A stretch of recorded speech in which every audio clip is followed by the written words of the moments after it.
Hello guys, welcome to Dream Study. और आप सब कैसे हैं? पिछली क्लास में हमने रचना के आधार पर वाक्यों को देखा था। आज हम अर्थ के आधार पर वाक्यों का एक्सप्लेन करेंगे और हमारा उद्देश्य रहता है कि कम से कम समय में आपका एक टॉपिक कवर कराया जाए। तो फिर चलिए स्टार्ट करते हैं। पिछली क्लास में हमने बताया था कि वाक्य मतलब शब्दों का ऐसा सुव्यवस्थित क्रम जिसका कोई अर्थ हो, उसे हम वाक्य कहते हैं। तो रचना के आधार पर हमने बताया था कि 3 प्रकार से बांटा गया है: सरल, संयुक्त एंड मिश्र। 3 हो गए। और अर्थ के आधार पर वाक्यों को 8 भागों में बांटा गया है। कितने? 8 भागों में: इच्छावाचक, निषेधवाचक, प्रश्नवाचक, संदेहवाचक, संकेतवाचक, विधानवाचक, आज्ञावाचक एंड विस्मयादिवाचक।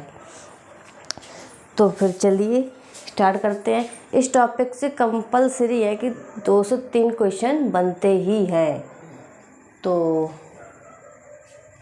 इसलिए ये टॉपिक भी इम्पॉर्टेंट है। चलिए तो फिर स्टार्ट करते हैं।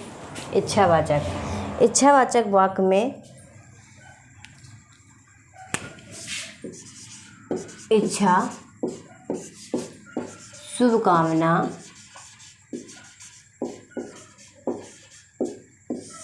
आशीर्वाद,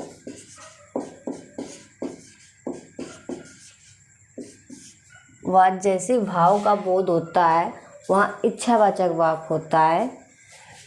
जैसे कि इच्छा, हमारी इच्छा है उत्तराखंड घूमने की, ये एग्जाम्पल हो जाएगा इच्छा से संबंधित। शुभकामना, किसी का जन्मदिन विश करना या कोई त्यौहार विश करना या उसकी कोई सफलता के लिए उसे शुभकामना देना, इस तरीके से शुभकामना हो जाता है। आशीर्वाद, जहाँ पर आशीर्वाद का बोध होता है, जैसे कि दीर्घ आयु हो, ईश्वर करे कि आप सफल हो, इस तरीके से जहाँ पे सेंटेंस आते हैं वहाँ इच्छावाचक वाक्य होता है। अगला है निषेधवाचक। निषेधवाचक तो मतलब शब्द से ही समझ में आ रहा है जहाँ पे कोई चीज़ का निषेध किया जाए, जहाँ पर क्रिया का ना होना पाया जाए, वहाँ पर निषेधवाचक वाक्य होता है। जैसे कि आपने पेट्रोल पंप पर अक्सर देखा हुआ लिखा हुआ कि धूम्रपान करना यहाँ पर निषेध है, यानी कि वहाँ पर मनाही है, इसलिए इस वजह से उसे निषेधवाचक कहते हैं। ऐसे वाक्यों में ना, नहीं जैसे शब्द आ जाते हैं, यही इनकी पहचान होती है। तो एग्जाम्पल के तौर पर अगर हम देखें, उदाहरण, कल हम स्कूल नहीं जाएंगे। इस तरीके से जो भी शब्द आ, जैसे कि यहाँ पे नहीं शब्द आ गया, यही पहचान होती है कि निषेधवाचक वाक्य है। चलिए तो आगे बढ़ते हैं। प्रश्नवाचक तो और भी ज़्यादा सरल होता है कि इसमें ये प्रश्नवाचक जो सिंबल होता है ये कंपलसरी ही लग के आता है और प्रश्नों का यहाँ पे बोध किया जाता है। जैसे कहाँ, क्यों, कब, इस तरीके से शब्द आते हैं वो प्रश्नवाचक वाक्य कहलाते हैं। जैसे कि आप कब जाओगे, इस तरीके से ये यहाँ पे ये फुल विराम नहीं आता बल्कि प्रश्नवाचक चिन्ह आता है। यही इसकी मेन पहचान होती है और इस तरीके से शब्द आते हैं कहाँ, कब, क्यों, कैसे, तो ये पहचान होती है, वो प्रश्नवाचक वाक्य होते हैं। संदेहवाचक, इसमें संदेह का बोध होता है, जैसे कि शायद वो कल वहाँ पहुँच चुका होगा, शायद वहाँ पर बारिश हो चुकी होगी, इस तरीके से जो शब्द आते हैं वो संदेहवाचक में आते हैं। और ज़्यादातर इसमें शायद लग के आता है। ट्रिक के तौर पर आप याद रख सकते हैं कि शायद जहाँ लग के आए समथिंग समथिंग, वहाँ संदेहवाचक वाक्य होते हैं। ठीक, जैसे कि शायद वहाँ वर्षा हुई होगी, इस तरीके से। संकेतवाचक, इसमें एक क्रिया दूसरी क्रिया की ओर संकेत करती है। जैसे कि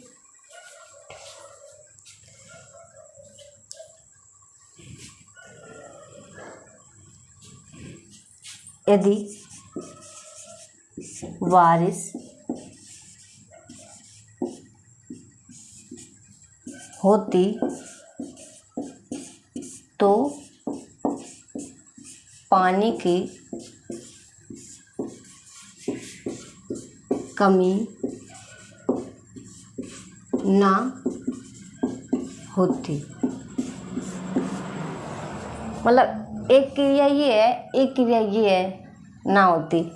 ठीक है, तो ये क्रिया इस पर संकेत कर रही है कि बारिश हो जाती तो पानी की कमी ना होती। यदि हम समय पर स्टेशन पहुंच जाते तो ट्रेन ना छूटती। इस तरीके से एक क्रिया दूसरी क्रिया पर निर्भर रहती है या संकेत करती है, उसे हम संकेतवाचक वाक्य के अंतर्गत रखते हैं। विधानवाचक, ये विधानवाचक का मतलब कोई क्रिया का निश्चित होना, वो विधान होता है। जैसे मतलब कि ये विधान में लिखा है कि बदल नहीं सकती, इस तरीके से कहा जाता है। जैसे कि भगवान राम अयोध्या से संबंधित हैं, तो ये निश्चित ही है, आप इसे बदल नहीं सकते हैं, तो ये विधानवाचक के अंतर्गत आ जाएगा। और जैसे भारत की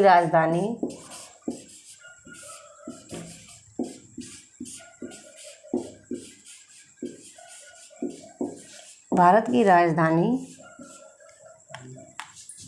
दिल्ली है,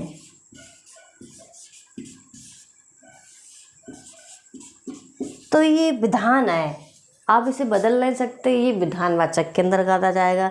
जैसे भगवान कृष्ण मथुरा से संबंधित हैं, तभी आप इसे बदल नहीं सकते। या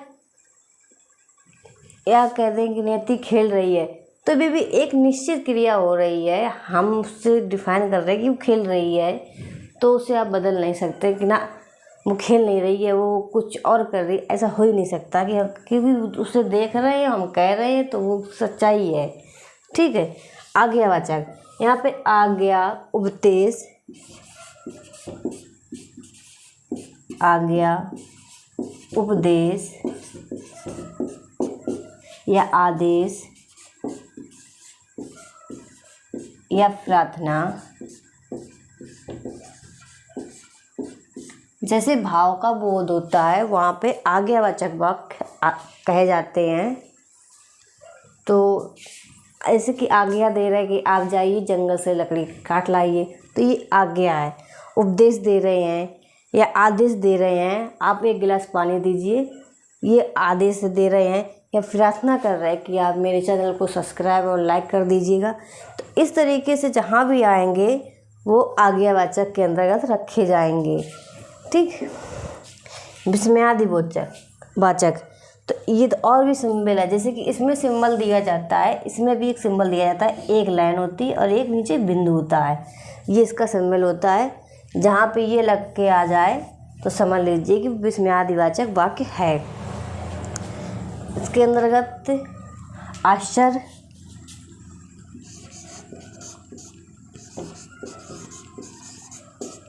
क्रोध, इस तरीके से भाव का बोध होता है, वहाँ पे विस्मयादिवाचक होता है। जैसे कि अरे, अचानक से कोई हादसा हो जाता है तो हम लोग कहते हैं अरे ये क्या हो गया, ये क्या हो गया। इस तरीके से सिंबल भी ज़रूर ही लग के आएगा, सबसे बड़ी पहचान यही होती है।